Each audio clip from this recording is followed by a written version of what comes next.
Alright, we got a couple deer hanging up. Got a buck I killed today. Ryan's buck, that's for a European mount. Ryan killed that the other day. My buddy Dave, some of y'all have seen him kill his first deer last year with me. Anyway, Dave has got into flint knapping like pretty heavy the past. How long you been doing it now? Year and a half. Year and a half. He's gotten really good over the past year or so. Dave had a great idea to make a couple of stone knives. He got one, what's that, obsidian? This one's obsidian. Got obsidian, and we got Georgetown flint from Georgetown Texas. flint, which I don't know the difference. It looks like flint to me. Apparently some really high quality flint. This one's got a wood handle with deer sinew. That's from that deer you killed, That's right? from the deer, yeah. So this is pretty cool. We're gonna try to butcher this doe. She's been hanging for 4 days. She's ready to go. It's been cold. We're gonna try to skin her out, quarter her out using stone knives. We got Adrian here. He just rolled in from Oklahoma, right? Yes, sir. Ryan's here because we're gonna grind a bunch of deer meat tonight, and Ryan's got some deer meat from that buck he killed. We're gonna get to work. I gotta clean these tables off, wipe them down, bleach them, get everything ready so we can cut meat on them. We also have different flakes of different materials that are just razor sharp, and those can start some of the cuts for the finer work. It's basically like glass. It is glass. So, see what we can do.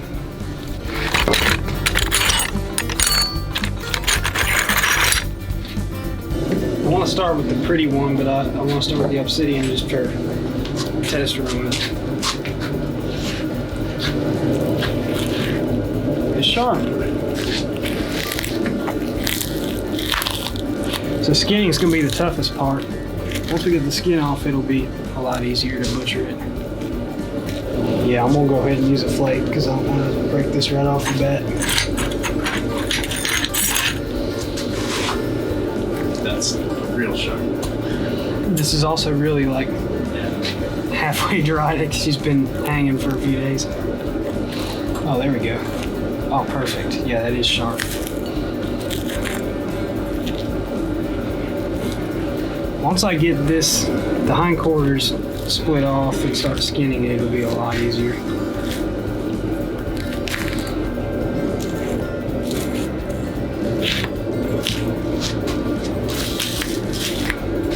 So, Dave, how long does just a normal flake of obsidian like this stay sharp? It's a great question. I've never done a deer with a flake of obsidian, so I could not tell you. Huh. I'd imagine it was dull pretty quick. I don't know, it's glass. I've never cut with glass. Now I got that cut all the way around. I can do a lot of work by hand here.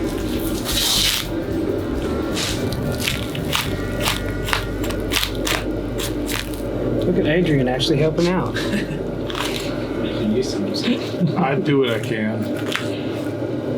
It actually really helps. Keeping her from spinning around. I got you, bro. I got you. Thanks, buddy. We use the knife. I'll get into the knife more when I get this hide taken care of. Dude, it's like freaking Cutting through like butter. yeah. So obsidian breaks down to like a molecule or half a molecule size, which is sharper than surgical. Look at that. So It cuts right through like butter. It's butter. It's the blade thickness. Really good clean break.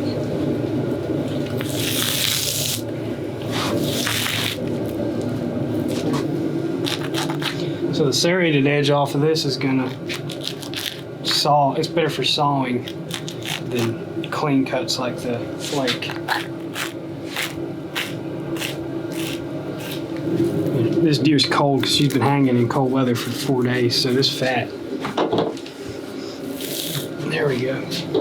Break it apart a little bit. This one's gonna be risky biscuits cutting through the backbone. I think I got lucky with that one. Yeah.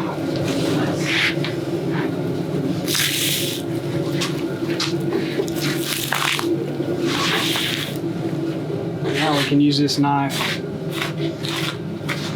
Just kind of chip away at it. By the way, if you kill a fresh deer, you hang it up right away. They skin a lot easier when they're warm. This one's ice cold. The fat is solidified. It's kind of a pain to skin, but it's not that bad. We're gonna have to clean up this blood clotted area where I shot her. This part's tough around the shoulders, the brisket, and the neck. This part's always tough.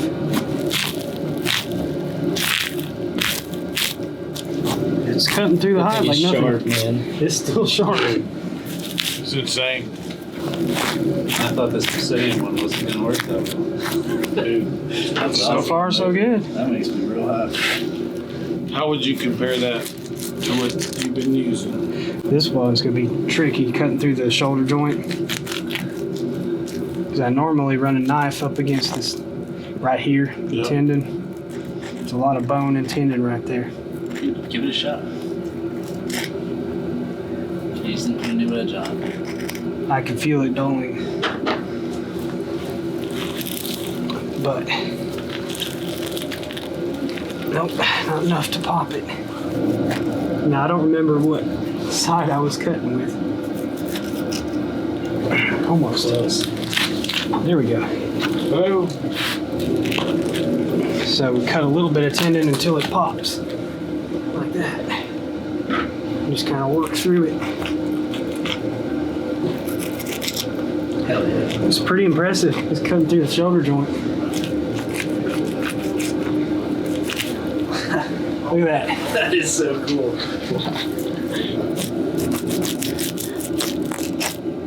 This one, we don't need to cut the joint. We'll just cut where the bone is broken. That was easy enough.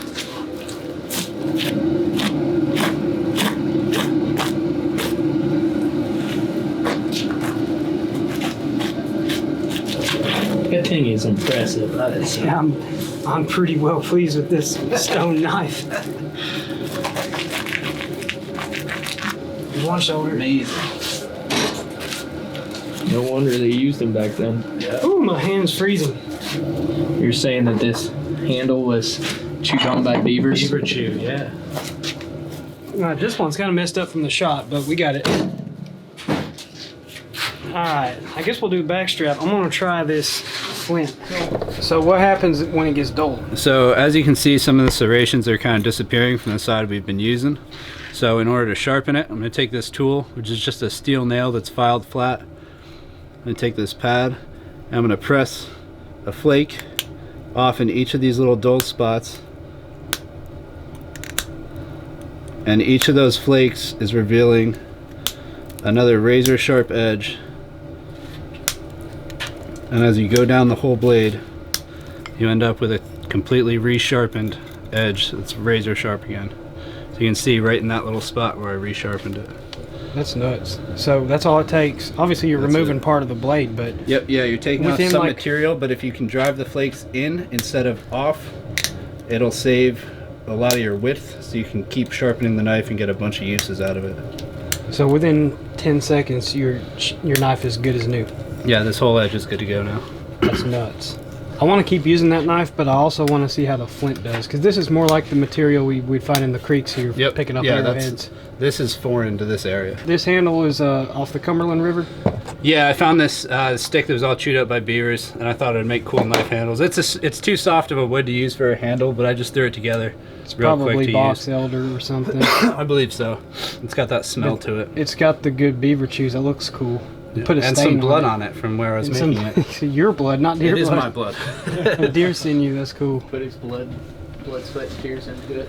All right, we're gonna try the flint on the back strap. So we got the hind quarter here, and there's the seam. I always start right here.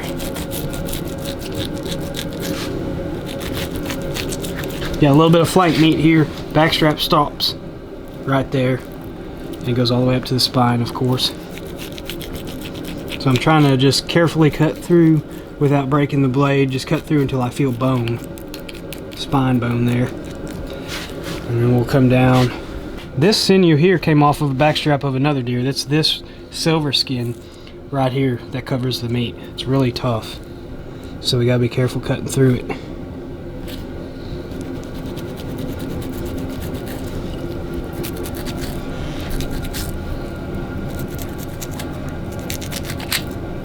Can't mess up the back straps.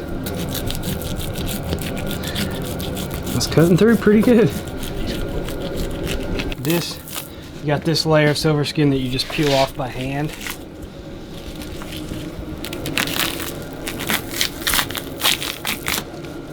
So now we got, you can see the whole back strap now. I'm just gonna trace down the spine, make sure it's cut all the way to the bone. And then along this edge, we wanna free it up from any connective tissue. Just kind of run your fingers down this side of the back strap. Make sure she's all freed up. And this should be pretty straightforward here. Just trace it down the vertebrae. Kind of like filleting a fish.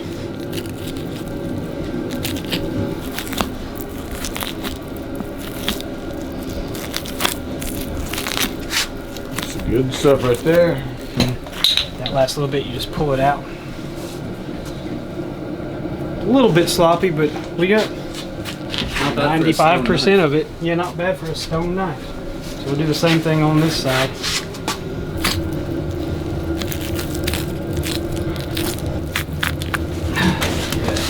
Put it on. I'm impressed with these knives. Oh yeah, me too, man. Hell yeah, bro. You did good. This is awesome. Alright, now we got, this part will be interesting because the pelvic bone comes out like that, and then you gotta cut down like that. It's a whole mess. I think I'll be able to do it.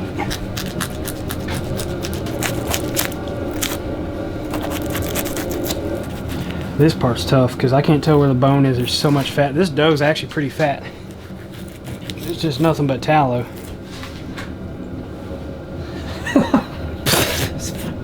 Soap.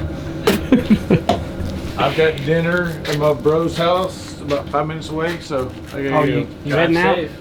Huh? Drive safe. All right, bro. Ryan, Good to see you, man. bro. Take it Y'all easy. be good. Take care, man. Looks like it's coming off pretty clean here, actually.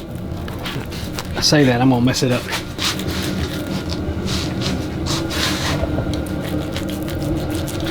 That's usually where I cut through, right on that seam. It doesn't have to be perfect, but that's the best place to start, working down to the femur bone, or the, sorry, yeah, that is the femur, right?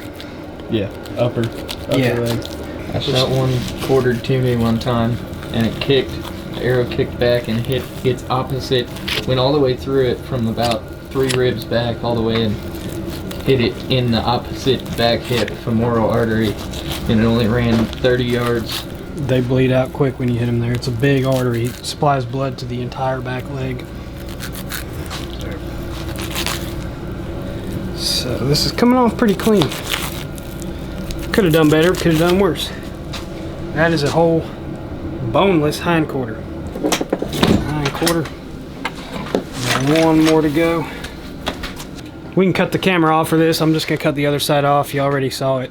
And then we'll get to cleaning this up. I'll show you all how I get the blood off, where the deer was shot and everything. Loins. Tenderloins. We're getting the tenderloins off. See, the dark spot is where it dried out from hanging for a few days, but we'll trim that off. I'm gonna get all the meat cleaned off here in a little bit. I'm gonna go ahead and cut this bark off now because it looks ugly. That's just where it dried out from hanging. Don't want to waste too much of the meat, but you don't want to eat like dried out steak. That's good enough for now. We'll clean it up here. We're gonna clean everything up here and get it processed, grind a bunch of it, trim off excess fat and silver skin, package back straps up in vacuum sealer. The flint knife works well. I would say I think the obsidian's a little sharper.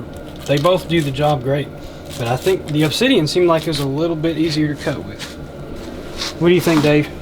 Yeah, I'd agree. The obsidian's definitely sharper. And it didn't get dull near as fast as I thought it would either, so No, it stayed sharp. I'm pretty impressed with it overall. I thought I was going to have to sharpen these several times during the processing of this deer. So to see that I haven't had to do that at all is pretty awesome. Feels good. Yeah.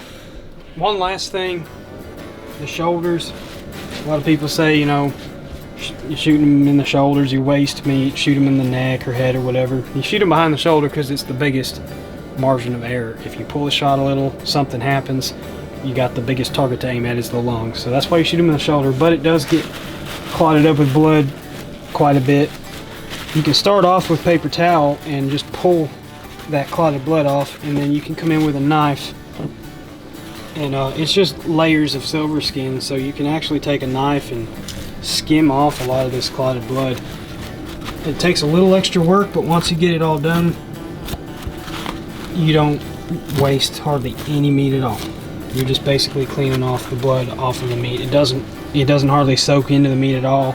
If it does, you'll be able to tell because the meat will be very dark red, which it's not. It's just got a layer of blood. So we're gonna clean these up and finish packaging, grinding, slicing into steaks, whatever we got to do. Stone knife works pretty good. I'm impressed. I'm real impressed with them.